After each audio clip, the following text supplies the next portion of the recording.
Hablemos de ese momento, ese en el que la DIAN decide tocar la puerta. ¿Qué pasa después? Bueno, hoy vamos a trazar el mapa completo de ese viaje, paso a paso, a través de lo que se conoce como el procedimiento tributario en Colombia. Muy bien, este es nuestro plan de vuelo. Seguiremos el proceso tal cual como sucede. Desde el primer contacto de la DIAN, cómo juntan la información, esa chance que dan para corregir, y de ahí a la investigación formal, la decisión final y, claro, las reglas que hay que saber. Bueno, empecemos por el principio. Sección 1. La DIAN hace contacto. Vamos a entender esos primeros pasos. Pero, a ver, antes de meternos de lleno en los detalles, tenemos que estar claros en algo fundamental. ¿Qué es exactamente esto del procedimiento tributario? Pensemos que es como el manual de reglas del juego. Son todos los pasos y normas oficiales que definen cómo funciona la conversación entre un contribuyente y la DIAN.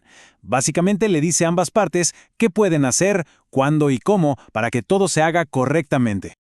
Y entonces, ¿cómo arranca todo esto? Por lo general, con una comunicación formal.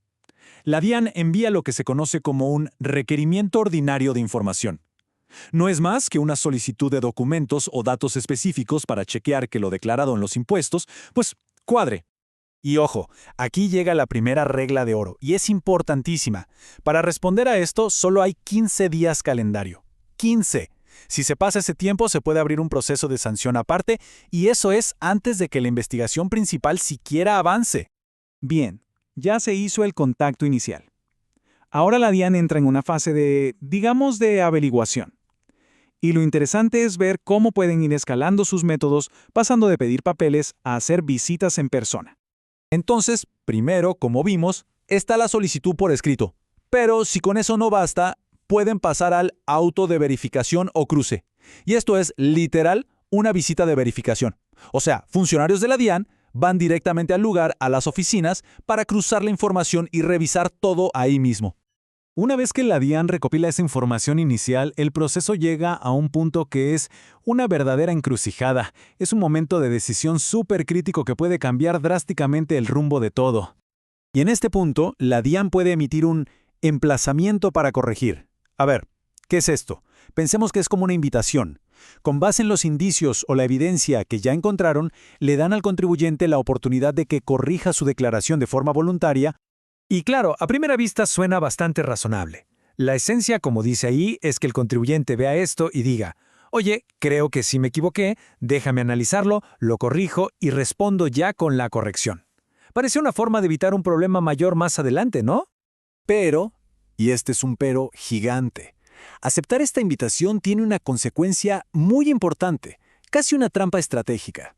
Y todo tiene que ver con algo llamado el beneficio de auditoría. Para entender esto, hay que saber qué es el beneficio de auditoría. Es muy sencillo. Una declaración que tiene este beneficio queda en firme, o sea, ya no se puede tocar en solo 6 o 12 meses. ¡Rapidísimo! En cambio, una declaración normal tarda 3 años en quedar firme. Entonces, ¿cuál es el problema? Que al aceptar corregir, se pierde ese beneficio, y la ventana de tiempo para la DIAN se agranda muchísimo. Y ahí está el dilema estratégico. Responder a ese emplazamiento, aunque sea para corregir un error, puede anular por completo el beneficio de auditoría.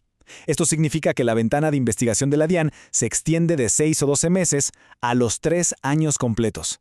Es una decisión súper difícil. ¿Corregir y darles más tiempo o mantenerse firme con la declaración original? Muy bien, digamos que el contribuyente decide no corregir, o que la DIAN simplemente no queda convencida con la respuesta. Bueno, pues ahora sí. La cosa se pone seria. La investigación entra en una fase mucho más formal y la presión, la verdad, aumenta bastante. Aquí ya se acabaron las invitaciones. La DIAN emite lo que se conoce como un requerimiento especial. Y esto ya no es una sugerencia, es la DIAN presentando su caso de manera formal. Proponen una nueva liquidación de impuestos con las pruebas que la soportan y detallan la sanción que aplicarían. Y además en esta etapa la DIAN tiene otra carta bajo la manga. Puede ordenar una inspección tributaria. ¿Y por qué esto es tan importante? Porque legalmente esto les permite pausar el cronómetro de los 3 años. O sea, el tiempo se congela hasta por 3 meses mientras ellos reúnen más pruebas. Es una jugada clave. Bueno, después de toda la investigación, las pruebas y las respuestas, llegamos al acto final de la DIAN y a la última oportunidad que tiene el contribuyente para apelar por la vía administrativa. Este acto final se llama la liquidación oficial de revisión. Pensemos en esto como el veredicto. Es el momento en que la DIAN determina oficialmente cuál es la nueva obligación tributaria y, por supuesto, impone las sanciones. Lo que antes era una propuesta, ahora es una decisión oficial y de obligatorio cumplimiento. Pero ojo, esto no significa que el camino se acabó. Todavía queda una carta por jugar en la vía administrativa. Se puede apelar esta decisión a través del llamado recurso de reconsideración.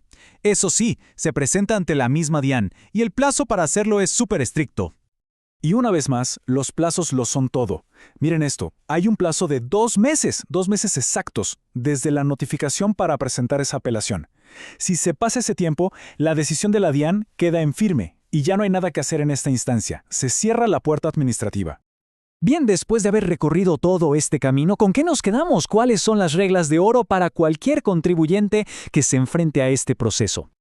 A ver, las reglas de oro súper claras. Primero, nunca, jamás incumplir un plazo. Son sagrados y no se negocian. Segundo, hay que saber que los procedimientos nacionales y los locales pueden ser distintos. Tercero, y clave, entender qué significa cada documento, cada acto administrativo y cuáles son sus consecuencias.